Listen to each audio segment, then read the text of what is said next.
E aí galera, tudo bom? Aqui é o Kazuma, bora pro vídeo. Continuamos com as bruxas retornando para a vila. Nana anuncia que elas voltaram e comenta que ouviu que elas se feriram. Lírio diz que Nana as esperou por muito tempo e pergunta por que demoraram tanto. Lúcia pergunta se está doendo, e Rouxinol diz que está bem e que não precisam se preocupar. Wendy pergunta como Rouxinol pôde ser tão imprudente a ponto de invadir a igreja sozinha e alerta de que ela não pode contar com essa sorte na próxima vez. Scroll diz que está tudo bem, desde que ela possa voltar em segurança. Folha diz que essas ervas foram especialmente feitas por ela mesma, e elas não apenas podem parar o sangramento, mas também diminuir o inchaço, então o efeito deve ser muito bom. Lírio diz que antes disso, precisa desinfetar a ferida de Rouxinol, enquanto Relâmpago e Meg anunciam que voltaram e conseguiram uma grande vitória. Rouxinol encara Roland, que diz que as esperou por muito tempo, então elas deveriam tomar um banho e descansar um pouco. Além disso, ele colocou um pouco de peixe seco na gaveta do escritório. Rouxinol diz que então ela irá lá pessoalmente. Mais tarde, Rouxinol pensa que, apesar de não saber que tipo de vida as bruxas criadas na igreja têm, ela sabe como é a união das bruxas, e não há dúvidas de que aqui ela merece tudo. Um tempo depois, Roland comenta que o licor branco gelado de Evelyn é um pouco forte demais. Ao entrar, ele pergunta se ela não precisa descansar mais. Rouxinol, com a boca cheia, diz que não e se sente muito bem. Ao se sentar, Rouxinol pula nas costas de Roland e diz que mais um dia de descanso é mais um dia sem vê-lo, e na verdade, ela queria ter feito isso no jardim do castelo ontem, mas agora também não é uma hora ruim. Um soldado notifica que a governante dos penhascos do dragão, a Marquesa Passy, está aqui para vê-lo. Roland pede para ele dizer a ela para entrar. A Marquesa abre a porta, senta-se e diz que pensou bastante na proposta. Roland pergunta o que ela acha e comenta sobre a crise que o reino está enfrentando, as origens da igreja e a ameaça dos demônios. Mesmo que sejam coisas difíceis de acreditar no momento, são todos fatos. Speer diz que acabar com o poder feudal, universalizar as leis e administração, proibir a herança e venda de títulos, pode aceitar esses pedidos, mas está curiosa se ele pretende mesmo espalhar isso por todo o território, pois esse plano é ofensivo para todos os nobres, e a identidade dele como traidor será confirmada. Roland diz que é por isso que não espera que aceitem voluntariamente. Até a fatídica batalha da vontade divina, a insatisfação da nobreza não é sua prioridade. Ele não precisa matar todos eles também. Contanto que aceitem os novos termos, eles podem até manter seus territórios, mas não seus poderes feudais. Ele acredita que tomarão a decisão certa. Speer comenta que ele parece decidido e que, se ela não aceitar o exército dele, provavelmente a tiraria do poder mesmo. Roland diz que precisa desesperadamente de pessoas para o seu plano, especialmente alguém com experiência em governar uma cidade, e como ele falou, ela não vai perder seu território, e ela pode revelar com orgulho para o povo sua identidade de bruxa sem temer a igreja. Speer diz que tem um pedido e menciona que depois que retomar os penhascos do dragão para ela, não quer mudar nada, ela só pode apoiá-lo totalmente quando Timothy não for mais o rei. Roland pensa que foi uma resposta inteligente, já que ela evitou o rejeitar diretamente e criou espaço para que ela possa mudar de ideia. Ela precisa de uma prova de que seu plano de unificar o reino de Graicastle não é apenas uma promessa vazia e que ele é realmente capaz disso. Então ele concorda. Speer diz que além disso, as bruxas terão aula hoje à noite e ela estava se perguntando se poderia participar. Roland comenta que são todas matérias bem básicas e que ela provavelmente não aprenderia nada de novo. Speer diz que está intrigada pelos métodos de cálculo e nunca viu nada como aquilo antes. Então Roland concorda e diz que, contanto que ela esteja disposta a se juntar à união das bruxas. Um tempo depois, Roland pergunta se o prisioneiro está bem. Machado diz que não é um problema e que, se quiser fazer alguma pergunta, pode fazer diretamente a ele. O prisioneiro diz que eles libertarão os poderes demoníacos e então Deus os punirá. Machado diz que se o rapaz não quiser passar pela mesma punição da noite passada novamente, deve parar de enrolar e dizer o que sabe sem dar voltas. O rapaz diz que seu nome é Campos, da cidade sagrada de Hermes. Roland pensa que o método de tortura de Machado é realmente diferente. Depois, pergunta quem era a bruxa que estava viajando com ele, se ela também é da cidade sagrada e qual é o papel dela na igreja. Campos conta que o nome dela era Aurora e que ela era uma das bruxas puras do arcebispo Taifun.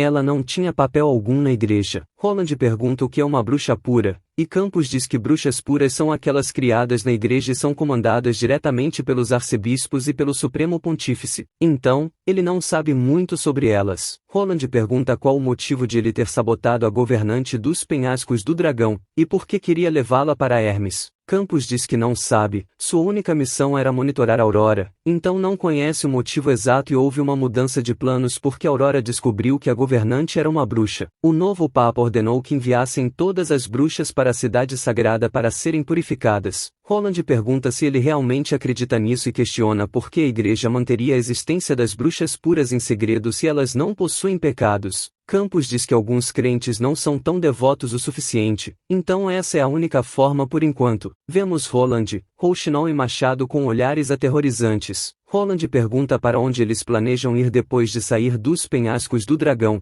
e o rapaz responde, Cidade das Águas Vermelhas e Castelo Impenetrável. Holland pergunta se há algum outro lugar, e Campos diz que apenas esses três, e o arcebispo Typhon não lhes disse quando deveriam voltar. Então eles ficariam no Castelo Impenetrável aguardando novas ordens. Holland pensa que todos os três lugares ficam na fronteira com o leste, e talvez essa missão o visava. Em seguida, Holland pergunta se o rapaz não vai perguntar o que será feito com ele. Campos diz que Holland o torturou para confessar tudo e Deus é testemunha, e o juiz final não é ele, então não importa o que será feito. Machado pede para Holland dar mais uma noite com ele e diz que vai mudar o comportamento do rapaz. Holland diz que não será necessário, isso é suficiente, e ele será julgado não por um Deus, mas pelo povo. Na praça da vila, Holland diz que a igreja escondeu a verdade desde o início, e ele não teria descoberto essas notícias tão chocantes se o sacerdote da cidade sagrada não tivesse sido capturado em uma rebelião. A igreja diz que as bruxas são servas do diabo, pessoas impuras e demoníacas, mas na verdade, tanto o Papa quanto o arcebispo estavam encobrindo bruxas em uma escala absurdamente grande, e isso foi confirmado pelo próprio sacerdote. Os figurantes ficam sem acreditar, e um deles pergunta se ele é realmente um sacerdote da cidade sagrada. Holland confirma e diz que ele foi enviado ao reino de Graicastre pela igreja, e todos os documentos que ele portava revelaram sua identidade, o manto de sacerdote, o brasão, a carta, tudo pode ser usado como prova. Então, voltando ao que estava dizendo antes, eles devem prestar atenção na palavra que usou, acobertando. A igreja reúne várias crianças órfãs e mulheres de todo o país em um monastério da cidade sagrada, e essas garotas são tratadas como animais. Apenas algumas delas se tornam bruxas e continuam para seus treinamentos, enquanto o resto simplesmente se torna brinquedos para o restante dos membros da igreja. Não só isso, para conseguirem mais bruxas, eles acolhem mulheres nômades, prometendo abrigo, e até mesmo trabalham em conjunto com os ratos dos becos para roubar crianças. Holland pede, por favor, para seus súditos pensarem bem. Se houvesse uma igreja nessa cidade, eles não só iriam perder a senhorita Nana, mas também suas filhas e sobrinhas poderiam ser tiradas deles. Além disso, eles afirmam que as bruxas são espíritos demoníacos, seduzidas pelos demônios, e fazem com que seus seguidores persigam essas mulheres inocentes. Holland questiona se eles iriam tolerar que a senhorita Nana fosse acusada por eles. Os figurantes respondem que nunca, e é impossível que a senhorita Nana seja alguém ruim, pois ela que curou os ferimentos deles. Eles a conhecem desde pequena, e alguns teriam sido mortos se não fosse pela cura dela, e ela é um anjo para o primeiro batalhão. Holland diz que a igreja precisa das bruxas para manter seu posto, e como sabem, as habilidades das bruxas são muito variadas e impressionantes. Além da habilidade de cura da senhorita Nana e da habilidade da senhorita Tilly, que eliminou a praga demoníaca, elas têm muitos outros poderes que podem melhorar suas vidas. Por exemplo, esses equipamentos de abastecimento de água na cidade foram feitos pela senhorita Ana e pela senhorita Soraya. A pederneira usada pelo primeiro batalhão e o motor que impulsiona o carro da mina, todos esses são presentes dados pelas bruxas. A cidade não teria conseguido nada disso sem suas ajudas. Mas tudo tem dois lados. Como uma espada, pode ser usada para lutar contra as bestas demoníacas ou para matar inocentes. As habilidades das bruxas da igreja são usadas para ferir pessoas de bem, e aqueles que não as obedecem são considerados inimigos de Deus. E, de fato, o maior esquema da igreja é cometer crimes hediondos que são escritos como doutrina e ainda por cima desconsideram completamente o fato de que seu Deus os está observando. Então, Holland chama seus cidadãos e pergunta se suas crianças fossem sequestradas pela igreja e usadas para feri-los após serem treinadas, e caso se tornassem a foice e o chicote da igreja, eles deveriam imaginar o quão triste seria. Em seguida, pergunta se Campos gostaria de dizer algo sobre as acusações escritas nesse papel. Campos diz que é tudo verdade e admite a culpa. Roland diz que deixará o direito de decisão para eles. Os súditos falam para matar o prisioneiro. Roland pensa que, no fim, na cidade fronteiriça com os flocos de neve caindo, o povo tomou sua decisão. Speer diz que nunca pensou que pessoas comuns iriam apoiar um nobre assim, sempre pensou que os nobres não precisavam do consentimento das pessoas e não se importavam com seu apoio, e pode haver algo que nunca percebeu, que eles podem ser ainda mais fortes que a própria nobreza. Roland apenas escuta sem dizer nada, então Speer chama por ele e diz que assinou tanto o memorando da unificação quanto o memorando da união das bruxas. Roland pede desculpas e confessa que se distraiu. Speer tenta dizer algo, mas Roland diz que nunca se arrependeu de lutar contra a igreja, até porque são inimigos que devem ser derrotados, não importa como se veja. Speer tenta fazer outra pergunta, e Roland diz que só teve alguns sentimentos confusos agora e se sente um pouco envergonhado, mesmo que o que ele disse fosse verdade, inclusive sobre os crimes cometidos pela igreja. Parece que ele não é um político muito qualificado. Speer pergunta sobre o termo político, mas Roland ignora a pergunta e diz que vai ficar com esses documentos. Além disso, ele ouviu dizer que a habilidade dela tem a ver com controle de poder mágico. Speer concorda e diz que também pode retomar e recuperar o seu próprio poder mágico para consumi-lo, e como esse processo não tem muito impacto externo, ela pode repetir esse processo a qualquer hora no castelo. Roland pergunta como ela descobriu que tinha essa habilidade. Speer diz que depois do seu despertar, não tinha ideia de como outras bruxas conheciam suas habilidades, mas podia senti-las. O sentimento foi como se ganhasse um membro extra do nada. Roland diz que era uma descrição interessante e que ela deve saber que o motivo dele ter enviado Rouxinol para o Pico do Dragão Caído foi para lhe dar um convite.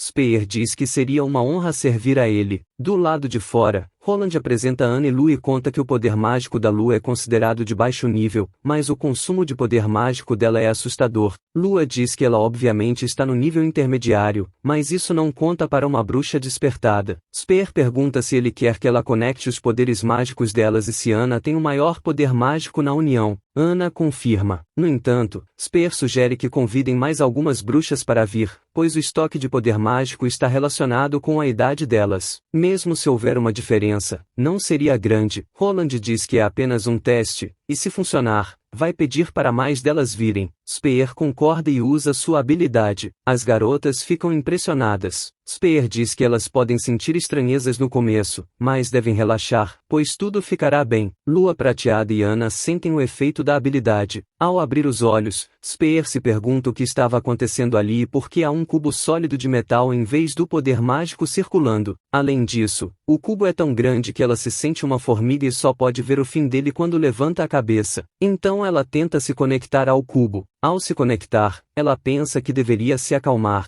mesmo que ela não saiba se as suas habilidades vão funcionar nesse metal sólido. O poder mágico da Ana parece ser incapaz de fluir. Então ela nota algo. Rouxinol pergunta o que está acontecendo. Speer diz que nunca transferiu um poder mágico desse tipo antes, e o cubo é muito grande e não parece que pode ser transferível. Assim que o canal é conectado, o poder mágico deve ser absorvido pela esfera de luz central. Ana diz que vai tentar conectá-lo com seu próprio poder mágico e tem uma maneira de usar o sigilo da vontade divina. Roland diz para ela tomar cuidado para não gastar muito tempo nisso. Speer se pergunta o que é o sigilo da vontade divina. O poder mágico do cubo começa a rotacionar. Speer diz que está saindo e pensa que é pesado e muito diferente do poder mágico em Ciclone. Até parece que está absorvendo pedaços de ferro. Se continuar assim, o poder mágico dela vai se esgotar em menos de meia hora, mas pode pegar uma parte do poder de Ana para continuar. Speer diz que agora o canal pode suprir poder mágico bastante para a senhorita Lua, e o que eles farão agora? Roland diz para Speer apenas manter, e agora Lua deveria mostrar o que pode fazer.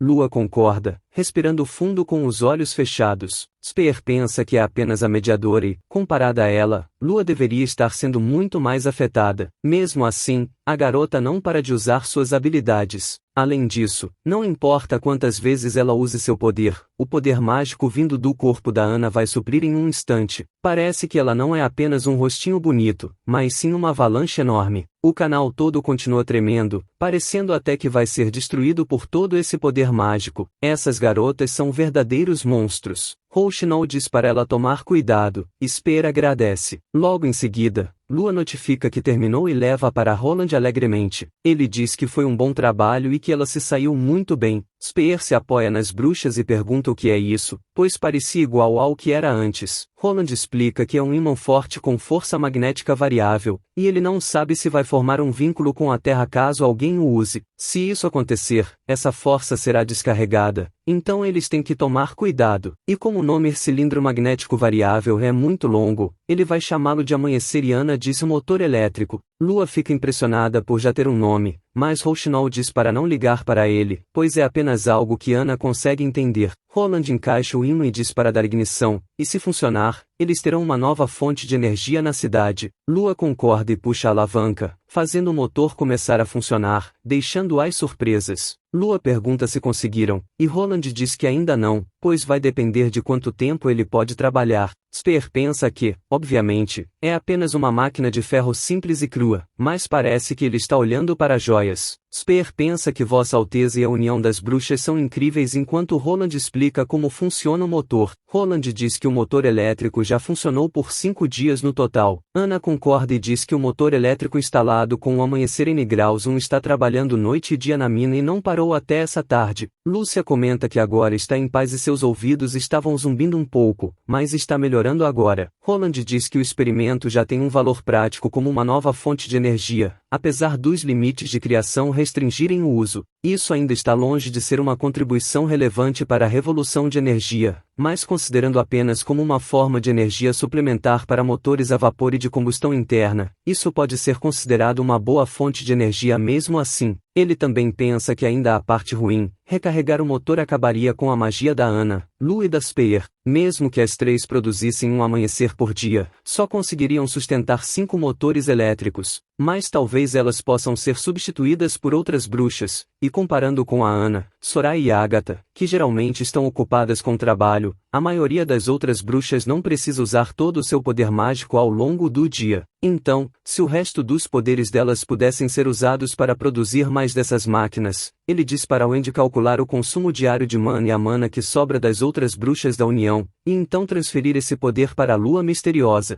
Wendy diz que basicamente elas iriam juntar sua mana que sobrou depois do treino de habilidades, do consumo de mana e das preparações de emergência, e então usariam essa mana para produzir o Amanhecer N graus 1. Isso não só iria minimizar o uso dos poderes mágicos das bruxas, mas também iria aumentar os efeitos dos treinos delas, sendo bem útil para diminuir a mana delas para o dia do despertar. Ela acha que Colibri e a Echo iriam ficar felizes, já que poderiam ser tão úteis quanto a Ana, mas hoje é o dia da maioridade de Lúcia, então eles deveriam juntar todos os membros da União para acompanhá-la. Roland diz que quase esqueceu. Wendy comenta que ele tem muitas coisas para se lembrar, então ela escreveu todo o histórico de evolução de todas as irmãs neste caderno para que nada seja esquecido. Roland diz que então vai preparar um bom jantar hoje, além da União das Bruxas, ele também irá fazer companhia a ela. Vemos todas as bruxas da União e Roland. Scroll comenta que antes na Associação Cooperativa das Bruxas, o dia da maioridade para todas as bruxas era como passar pelos portões do inferno, mas agora, tudo o que precisam fazer é continuar praticando todos os dias e liberar todo o seu poder mágico, que ficará tudo bem. Basicamente, não há nenhum problema sério, e as irmãs podem passar por esse dia tranquilamente. Além disso, ouviu dizer que Ana passou por sua maioridade enquanto dormia. Agatha diz que o primeiro grande despertar dela foi na mesma hora, e isso realmente causaria bastante problemas se acontecesse há 400 anos atrás, já que nenhuma bruxa teve seu despertar enquanto dormia. Roland pergunta se está tudo bem mesmo, e mesmo que o trabalho seja importante, não é bom exagerar muito. Agatha diz que a guerra divina está chegando, e se não trabalharem duro agora, não vai demorar muito até serem derrotados. Roland diz que não serão derrotados. Agatha diz que não poderá fazer nada mesmo se ele não cumprir sua promessa. Wendy diz que não é bom discutir algo tão sério em uma hora dessas, e como a senhorita Agatha disse anteriormente, todas as bruxas deveriam ter um desejo atendido no dia do despertar.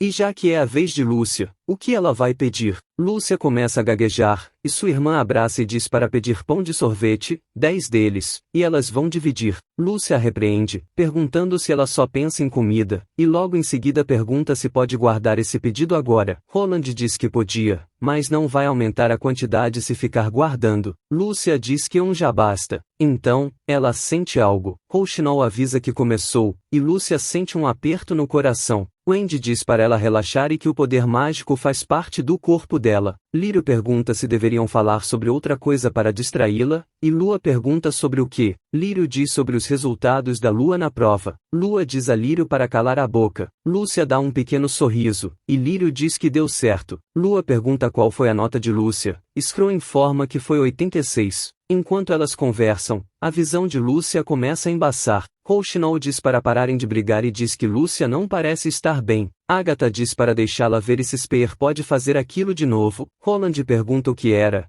Spear diz para Lúcia relaxar e ir com calma, que ela vai se sentir melhor. Lúcia começa a melhorar, e Ana sente uma pontada. Puxando o sigilo, ela aponta para uma parede e dispara o poder mágico. Lúcia melhora e sua irmã abraça, dizendo que agora está tudo bem. Lírio diz que está frio, mas Lua diz que está quente só para contrariar. Lúcia pergunta como a parede quebrou, e Ana diz que por sorte conseguiu na hora, mas não esperava que causasse tanta luz, e isso só pode ser liberado em um lugar onde não tem ninguém. Spear diz que o lado bom é que Vossa Alteza só precisa consertar a parede. Roland reclama e diz que não é só a parede, e eram 8 da noite, então como querem que ele explique isso amanhã? Agatha diz que isso é um milagre de uma bruxa, o que mais teria para explicar, e todos deveriam amar isso. Rouxinol nota algo e diz para Lúcia esperar e diz que as habilidades dela estão condensando. No dia seguinte, Barov pergunta o que aconteceu na noite passada, e como houve um clarão no céu. Roland diz a Barov para não ser ingênuo e esclarece que não tem nada a ver com os demônios. Ninguém se feriu, apenas uma parede deste antigo e abandonado castelo foi danificada. Barov expressa a preocupação de que os cidadãos possam interpretar isso de maneira diferente, embora a maioria já tenha aceitado os poderes de cura da senhorita Nana. No entanto, um poder que destrua o castelo e cause um clarão no céu é difícil de explicar.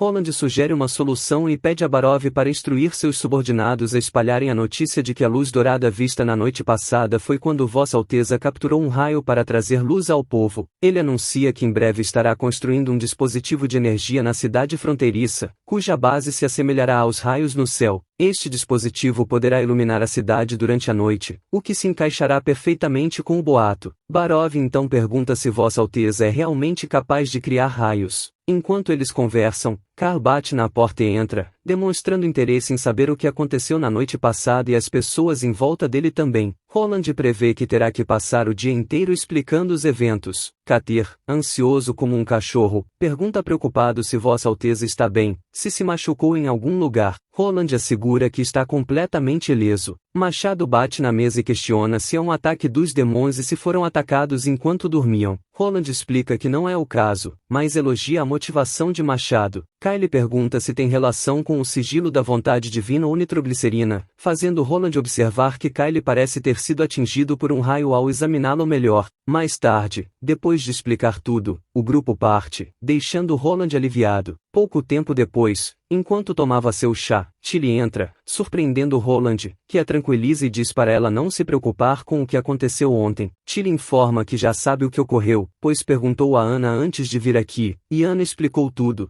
e ela está apenas um pouco preocupada com a causa, pois, de acordo com a senhorita Agatha, seja pelo despertar ou pela maioridade, desde que uma certa quantidade de treinamento seja realizada regularmente, não deveria haver nenhum problema, com base em experiências passadas. Nunca aconteceu com nenhuma das bruxas na Ilha Adormecida. Portanto, como Lúcia é a única que sofreu com isso, então está intrigada. Quanto ao grande despertar, ela não fica surpresa, pois já presenciou isso algumas vezes desde que chegou na cidade fronteiriça. Roland diz que tem uma suposição sobre o que aconteceu com Lúcia. Tilly pergunta qual é a sua teoria. Roland mostra uma folha de papel, e Tilly comenta que as notas dela melhoraram muito. Roland concorda e explica que, como filha de um mercador em Valência, Lúcia White já sabia o básico de gramática e matemática. Além disso, ela se saiu muito bem na teoria do curso natural, o que explica suas boas notas. Tilly observa que não está questionando a teoria de Roland de que um melhor entendimento sobre o mundo pode ajudar a melhorar as habilidades das bruxas, mas pergunta qual é a relação disso com a mordida do Demon. Roland explica que, observando a evolução de Lírio, Folha e Lua, bem como a de outras bruxas, ele pode afirmar que a evolução também aumenta os limites do poder mágico das bruxas. Ele acredita que esses limites estão diretamente relacionados ao quão bem as bruxas compreendem o mundo. Embora a diferença não seja absurda, as bruxas que evoluíram devido a um entendimento parcial ou aleatório são muito menos poderosas do que aquelas que têm um entendimento completo do mundo. Lua Misteriosa é um exemplo disso.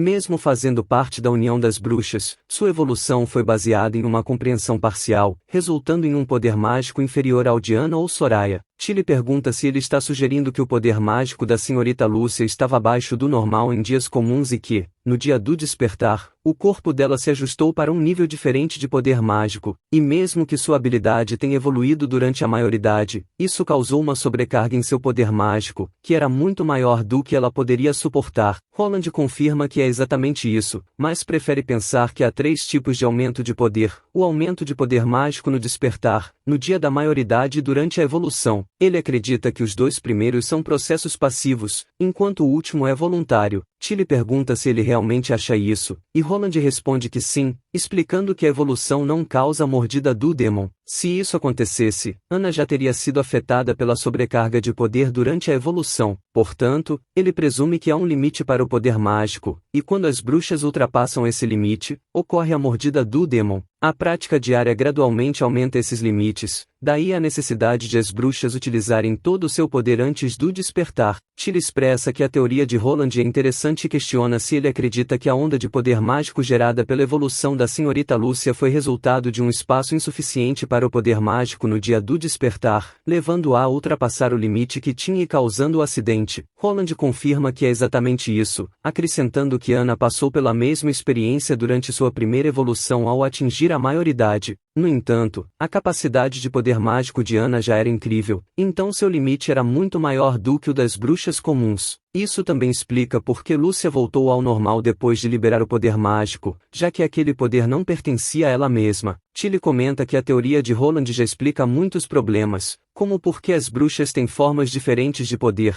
mesmo que a origem seja a mesma, por que o poder mágico livre só pode ser visto no despertar das bruxas e por que as bruxas não podem absorvê-lo, a menos que o aceitem. Holland sugere que eles considerem o despertar como uma absorção de poder, mas apenas uma pequena parte dele pode ser retida. A evolução expande e desenvolve essa pequena parte, e quanto maior a compreensão de uma bruxa, mais fortes os efeitos ficam. Ele também menciona que isso seria compreensível se assumissem que não há um limite para quantas vezes uma bruxa pode evoluir, já que o mundo está cheio de inúmeros segredos. Tilly expressa sua curiosidade sobre algo e pergunta o que aconteceria se Holland fosse uma bruxa, quão grande seria seu poder depois da evolução. Holland responde que, mesmo que ele realmente desejasse experimentar esses incríveis poderes, se tivesse que pagar um preço tão alto, não seria bom. Tilly pergunta se pode levar uma cópia dos textos que ele escreveu para a Ilha Adormecida. Holland a encara por alguns instantes e concorda, mencionando que seria muito útil para a cidade fronteiriça se as bruxas da Ilha Adormecida evoluíssem. Além disso, ela é sua irmãzinha. Tilly fica em silêncio, depois se levanta, agradece, e diz que está indo embora. E Holland percebe que talvez tenha exagerado e que ela provavelmente não está interessada em uma aproximação desse tipo antes de ouvir uma explicação convincente. Tilly parece vir a dizendo que algumas vezes prefere não pensar nele como seu irmão. E assim acabamos a parte 51. Quem puder deixa um like e um comentário, e se gostou do vídeo aproveita e se inscreva, para não perder os próximos resumos. Até o próximo vídeo.